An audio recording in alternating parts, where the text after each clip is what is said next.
Welcome back, everybody. Today we're going to be talking about the first German tank ever made, also known as the A7V. Let's go. Hi, my name is. So it's late 1916, and the British Empire just fielded their first tanks ever that anybody has ever seen. And immediately the Germans are like, okay, we need to have our own. So the Germans formed this committee. Here's the German name for this committee. I'm not going to attempt to pronounce it because, again, I don't want to get made fun of. But basically it translates to the General War Department, Section 7, Transportation. And this would actually be the inspiration for the name of the tank itself. So this committee gathers around and researches tank development, and they look into what they need to have in their own tank to be able to compete with the British. So they hire this dude in this company to make the designs for the tank, and by late 1917, the first prototype is ready. Then on March 21st, 1918, the first A7V tanks get their first combat experience during the Battle of St. Quentin Canal, or shout out Battlefield 1 St. Quentin Scar. But anyways, we will cover how these tanks did in battle and in this battle later in the video. But alright, next section. So with modern tanks and tank crews, a tank will usually only have 3 to 4, maybe 5 people in the tank. Wait till you hear how many people were required just for this tank to function.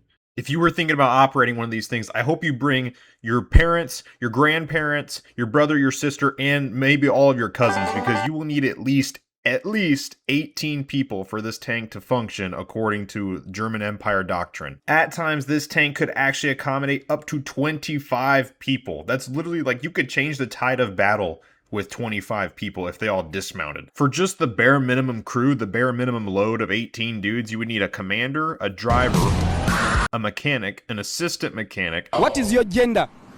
My gender. I'm a mechanic.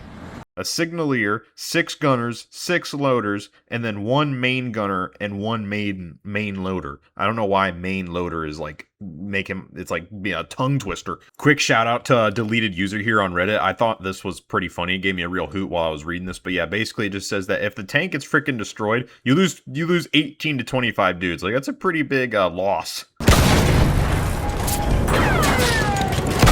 Now let's talk about what this big hunk of metal had for weapons. This tank featured 6 MG08 machine guns, 2 on each side, and then 2 on the back, on the ass end. And then it featured a 57mm cannon on the front. Fun fact, some of these cannons were actually just repurposed Belgian field guns as well as Russian field guns. They couldn't even make their own original cannon for these. They just had to repurpose captured equipment. Originally, the A7V was actually supposed to have 8 total machine guns. 2 of them were supposed to be on the front, but then they remembered that they made the A7V tank to fight British tanks, so they have to give it a cannon of its own. Now it's time to talk about the engine this thing used, and it's time for me to pretend like I know anything about engines. So the A7V tank used 2 centrally mounted 4-cylinder petrol engines, delivering 101 horsepower each, whatever that means. I don't know, I'm sorry.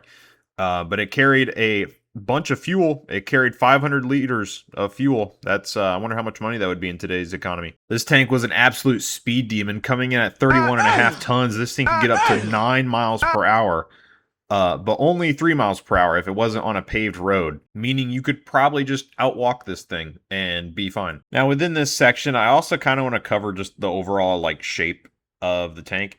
If you look at this tank, it looks pretty weird. Like, it's really tall, and it kind of just looks like, to me, it looks like a house on tracks, not really like the British tank, which kind of looks like a tank. It looks like a big boat on the ground, but it looks like a tank, you know what I mean? This tank's height actually was a problem. This thing on soft ground, which was the majority of battlefields during World War I at this point in time, lots of craters, lots of holes.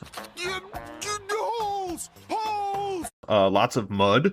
So this thing would actually tip over and overturn it and just get stuck in the ground pretty easily. So you finally brought your bitch ass outside! Now, we're going to bring it right back to that Battle of St. Quentin Canal. So those 5 A7Vs that deployed, 3 of them broke down before they even got there.